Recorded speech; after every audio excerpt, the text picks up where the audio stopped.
Oh God, not another one.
Hey everybody, welcome to episode 118 of Low Tide, the official program for Rude Planet, and I'm your host.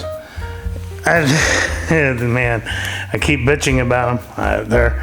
They're kind of working still, but oh man, I watched. Oh, by the way, I wanted to thank my friend Sabina for the shirt. She's a friend I've had all the way back since college, and I posted this as a meme on Facebook. And so she got one for Fear. She loves Tears for Fears, so she got one for herself and bought one for me.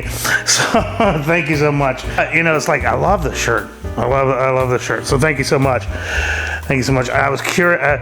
It's like, one, I find the shirt hysterical, but like two, I was curious to see like how like the quality came out, because like it might be something I'll consider in the future.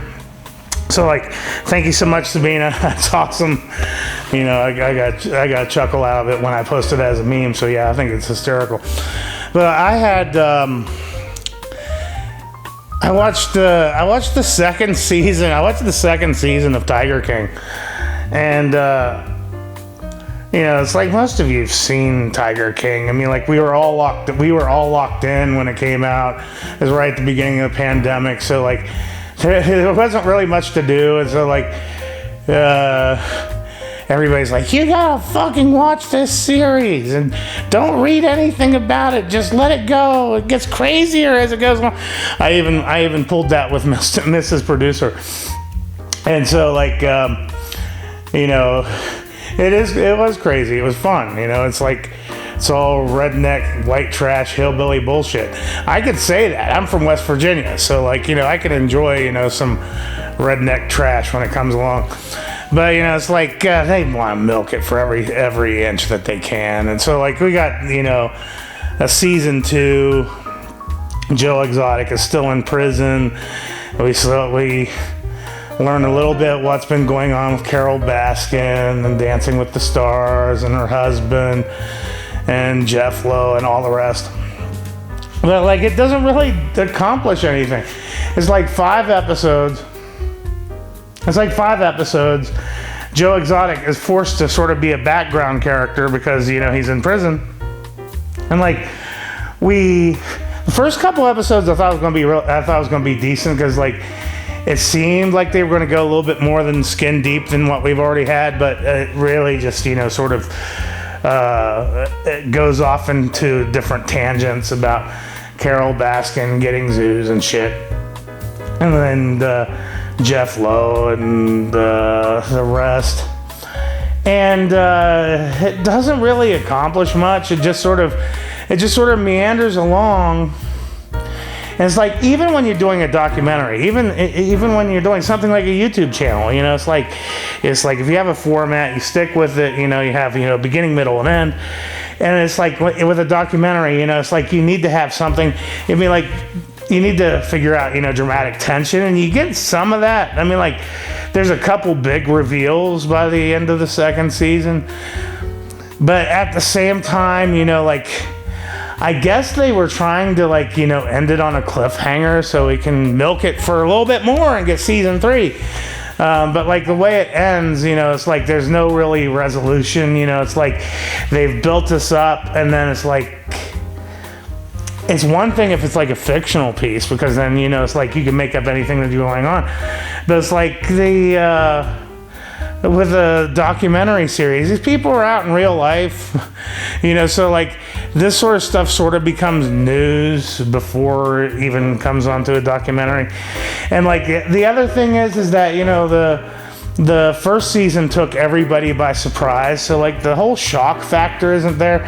So it was really just kind of if you're a completist, or if you like true crime podcasts, maybe. But it's like, I got kind of really engaged on the first episode, but as I binged it, I realized I was going back to do other things, like playing Sudoku and other shit, so it's just a way to keep the franchise going. I think there are a bunch of colorful characters, but if anything, this second season, all it does is really hit home how much these are garbage people. They're terrible people. Everybody on that program are absolutely just terrible, horrible people. And it's like the way it's done, it keeps making me feel sympathetic towards Joe Exotic. Every time he comes up, the way he's framed and everything, makes you feel victimized. But then you remember the bullshit from the first season, and the way he treated the tigers and shit. It's just the first one was exciting because it was there was a whole bunch of shock factor, and it's just really gross. You take all the elements of just these just terrible, felonious people do terrible things to each other. It doesn't really go any further than that. So yeah, if you see there's a Tiger King 2, my recommendation is I know there's a podcast about the whole thing. You'll probably do better off with that, but I'm done with it, and I'm sure most of you are too. It's a product of the time. It's always going to be associated with the lockdown. So anything further than that is just beating a dead tiger. Yeah. Let's take a break on that note. I'll be right back.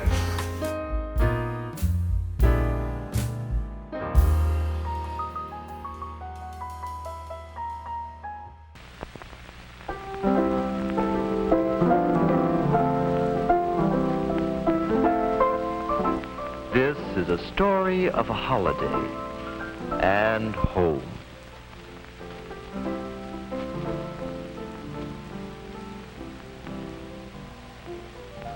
Helping make ready a celebration is part of the fun.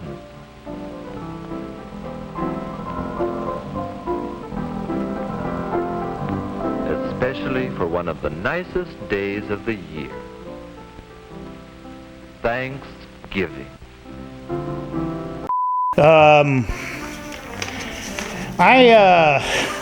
So this week I'm doing a mystery box. I did one of these last year. And yeah, it's been over a year since I did one of these. And I did it as a test. I bought one as a test subject, and wait, I bought one of these before I even started doing the videos. This is like one of the ones I bought to test things out to see if it'd be something that I wanted to do. So like I did this as a trial run, and I haven't revisited them since. And like a lot of the reason being is because they haven't been available for a long time. And I finally saw that they were available again. These are the, this is a mystery box from One Stop Comic Shop. And like every book in here is signed. And like the last time when I did this as a trial run, you know, like there were a couple things that were interesting, but like it wasn't really, you know, like, you know, it's like you're not going to get anything like crazy rare or anything out of it, but like it's still pretty neat, you know. So like I had, you know, they haven't had them for a while, and they were kind of a bit pricey for what it was when I got it, but like still I've been wanting to get another one. So like they finally had more. Let's do the thumbnail. And you know, it's like this was packaged in one of these priority things. So like, whenever I do thumbnails, you know, just, you know, how many times can I do the whole same thing? It's just like, ooh, ooh, ooh. Your guess is as good as mine. So like I think this is like $65 or something like that. You know, I always put the link in the description. But yeah, there's 10 books in here, every one signed. So like I saw when they saw that they were finally available, I gave it another shot. So let's just dive right in and see what we got. So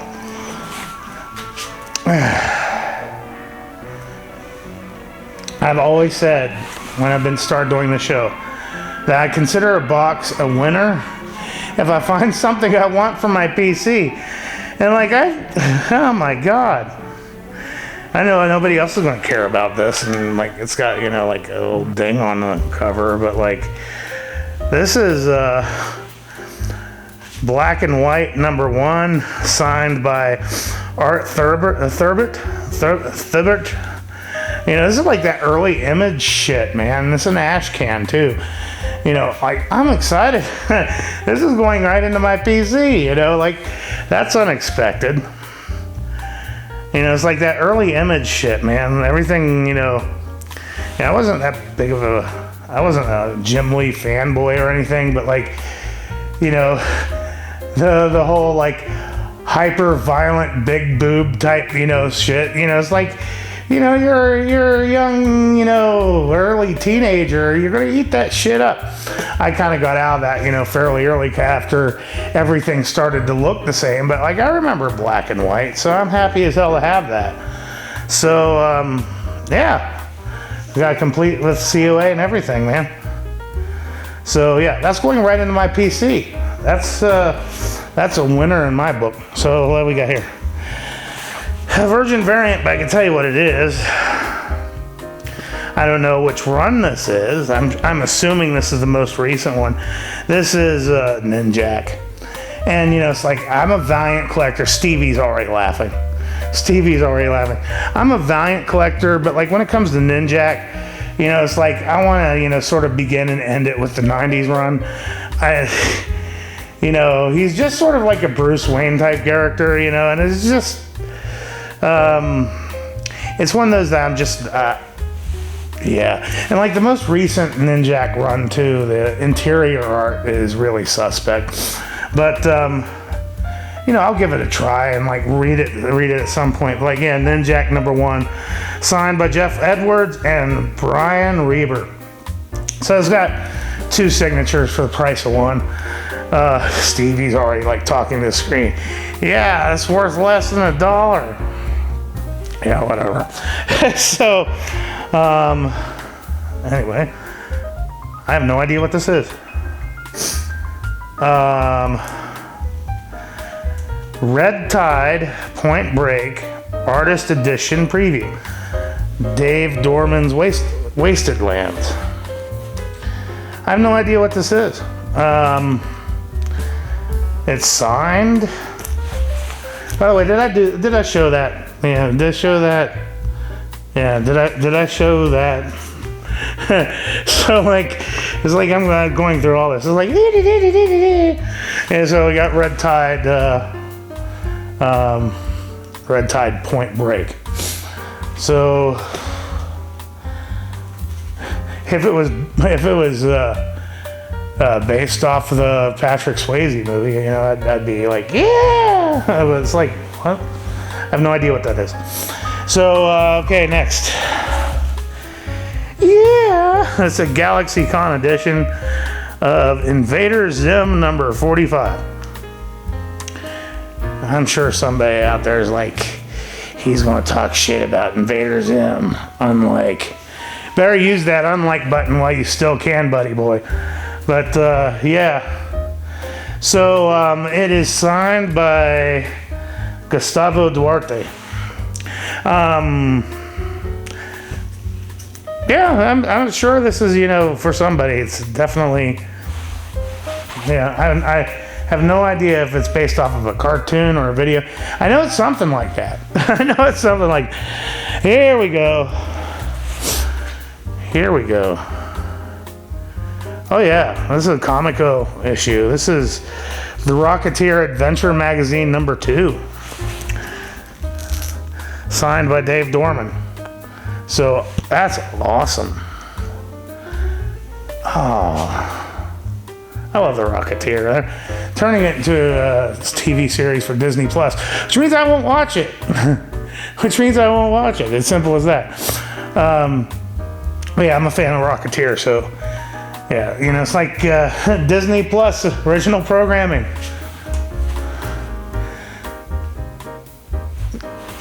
Yeah. Yeah. Okay. Anyway, so what we have here? Okay. We have signed by who? Oh, there's a signature. Spawn's Universe number 1. Last name Corona. Yeah, so that's a sketch variant. Yeah, pretty cool. I'm not a Spawn collector, but I know a lot of people are, so that'll definitely be for somebody. I mean, like, I have no idea what is what and who is who and any of that shit, but like, you know, that's, yeah. So now we're getting back into the mutant bullshit. Uncanny X-Men number 1. Yeah. All right. So here we got some mutant bullshit. Oh, it's signed by Kelly Thompson. I like Kelly Thompson. So like, this is, you know, probably a good one to have. Definitely not my thing. But there you have it. So the last one I wasn't quite sure I had the value out of the box, but like, you know, here I am. Here we are. So yeah, I like that. I like that. It's not for my collection, but I do like that. So here we have Undiscovered Country number 16. It's the Scott Snyder thing. It's signed twice. We got Charles Soule and Scott Snyder. So we got Scott Snyder's signature on a rando issue. Yeah, that's probably going to end up going in the ship box, which means if it goes in the ship box, it might be coming to you at some point. But yeah, that's there you go. It's a Scott Snyder signature. So let's see. Department of Truth number 11. We got the Salt Bay. We got the Salt Bay variant. It's signed by Gorkum Demir. So yeah, that's probably worth half the box. That's probably a $30 book. I mean, like, the variants for Department of Truth seem to hold up. So yeah, not bad. And then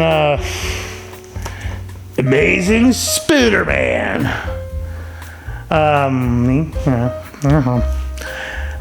Number 75. It is signed by Zeb Wells. So yeah, that's going to go in the shit box as well. That's it. there you have it.